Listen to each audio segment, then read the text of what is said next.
And so, hello to all. My name is Horace Keith Jr. Moo-Young, and yes, I'll say that again. My name is Horace Keith Jr. Moo-Young the third.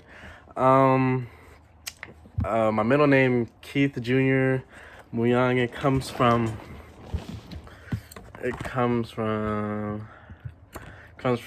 Keith Jr. I go by KJ, and it's not on my birth certificate, but now we're on the same page. Also, Moo-Young is a Chinese descended last name. In case you were wondering, I'm mixed. I'm Black, Jamaican, and Chinese. And my whole family, the five of us, we're like all different shades of colors. Like, none of us look the same. I'm the darkest. My brother, he's really light skinned. I wish I had pictures to show you, but couldn't find any right now. Switching gears a little about myself, I was born October 27, 2001 in Bethlehem, Pennsylvania. Then moved to California for about 8 years. Then moved to Washington State for 5. Then in the middle of my junior year, I moved to Las Vegas, Nevada. I currently live in Las Vegas, and I'm pursuing my degree in business administration. About me, who is KJ? I am the type of person who is usually the loudest person in the classroom. I am completely loud. They say that I'm an extroverted person who is always outgoing, in which this is very true. I'm also a very ambitious person who is very determined, especially when someone says, I can't even do anything. You know what I mean? Don't tell me what to do, because I will prove you wrong. Retracting from the beginning, when I was in grade 5, I moved to Washington State, and where it was a whole different type of environment, as you would say, from living in Southern California. Growing up, I wasn't used to only having one Walmart in the town and a Costco that's 30 miles away. Like, it was a whole different setting for me. And also, being the only Black kid was something I had to adjust to, from aka not being comfortable, as you would say it.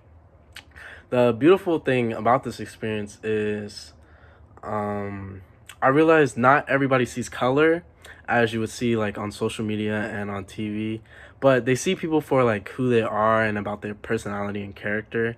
That's what I felt to me, and I felt like I could impact people who have not necessarily met an African American person before or met anybody of my color, and change their perspective of what television and what social media portrays my type of culture about, saying like, oh, we're always like in the streets, we're always in the hood, we always act like we want to be gangsters. No, like, there's people that actually want to go to college, get good grades.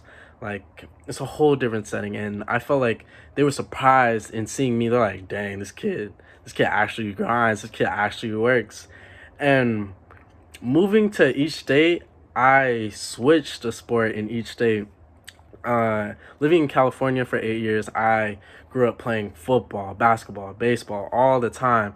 All the time. My dad wanted me to be a running back. And then I think the movie Concussion came out.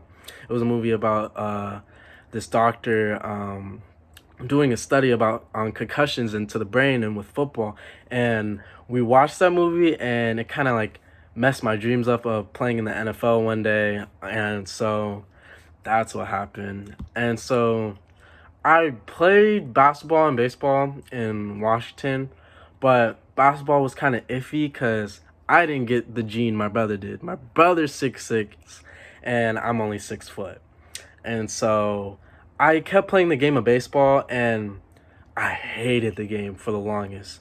But it like taught me different type of skills, like the skill about patience, responsibility, teamwork especially, because I was the type of kid that would always be like, me, I. And I remember one of the coaches would be like, there's no I in team, KJ. And I'm like, yeah, okay. So that baseball has changed my life a lot.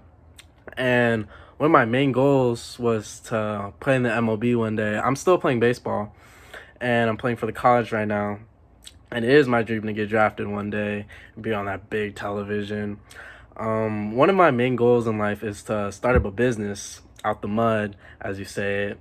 That's what my parents always say, because a little backstory about A little backstory about my parents was that they grew up in the hood, both of them. One grew up in Detroit and one of them grew up in Washington, D.C., and they grew up with nothing.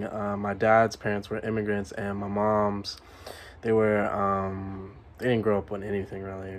And they both received their PhD, and they were, they were very successful, and I never want to disappoint them. And that's one thing I want to take with me.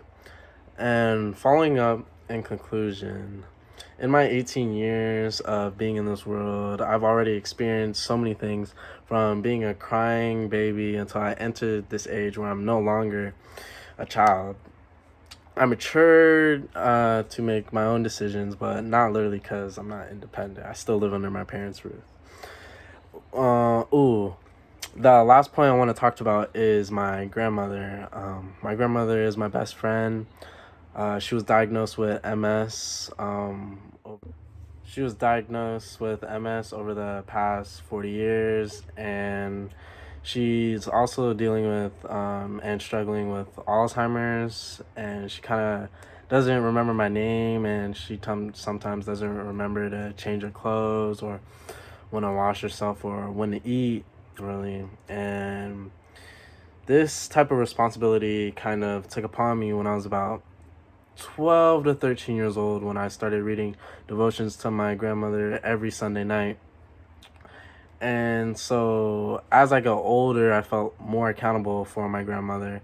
And I feel like that it made me mature into being a better person and being who I am today. And so thank you to all who were listening, and thank you to my parents and my teammates that were listening to me on my Zoom call. And these were the note cards that I used. And thank you.